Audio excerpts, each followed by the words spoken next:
No, no, we are not analyzing the structural weaknesses of the Congress party in a press conference. I admit that we have lost elections, but you will also admit that we have won elections. During this period, we have won elections as a single party, we won elections in a coalition. Let me remind you that we won elections in Rajasthan, Madhya Pradesh, Chhattisgarh, Karnataka. We won these elections. We were the single largest party in Goa, in Manipur, and the BJP stole the election. I'm deliberately using the word they stole the election. We won elections in coalition in Jharkhand, in Maharashtra, and in Tamil Nadu.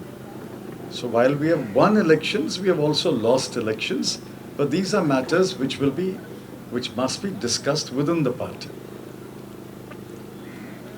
Any more questions? Sir, how do you see the prospect of the Congress party in the northeastern state? Northeast, once upon a time, was the base of Congress. It was said to be like that.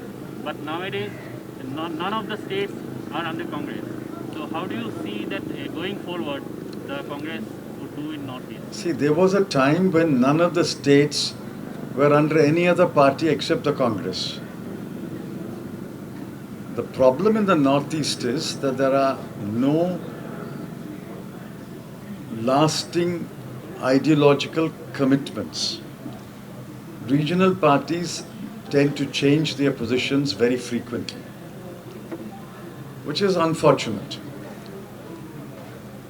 If the Northeast must progress faster, their political parties must hold steadfast to certain ideologies.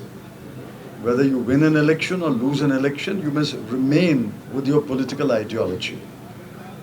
Today, look at the number of chief ministers in the Northeast who are congressmen, who are Congress chief ministers. They've all switched over. Now, I won't be surprised if the Congress comes back to power in Delhi, they will switch back to the Congress. I don't want to take names, but you know the names whom I'm referring to.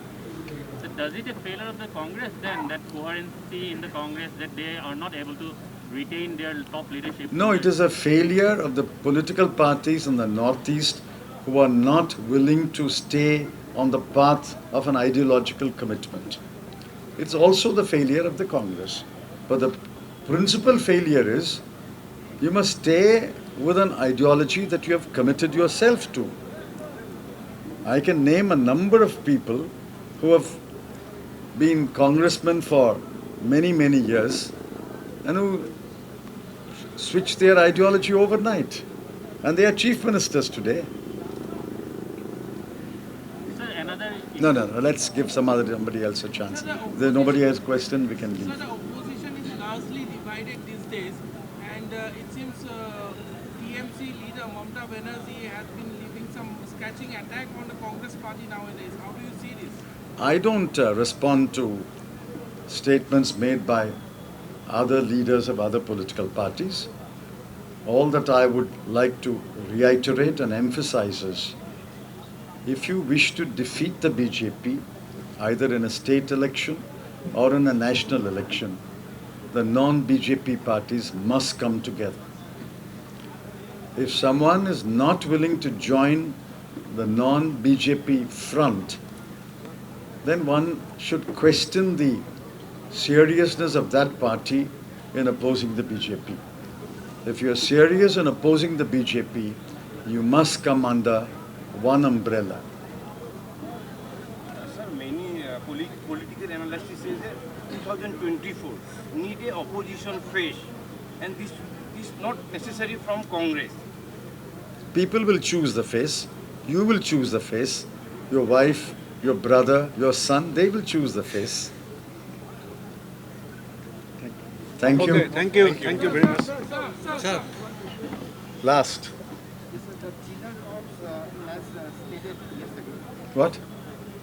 Yesterday, the General Ops GOC has stated that white-collar terrorists are bleeding in Kashmir. What do you have to say?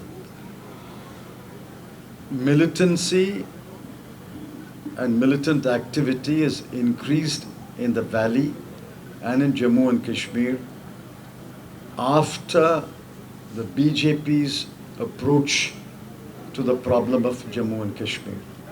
As I said in our speech, by 2014, militancy had been by and large contained in J&K. All that has been reversed by the authoritarian, unilateral approach of the BJP government. The worst damage they could have done to J&K is to reduce the status of a state to union territory. News Northeast.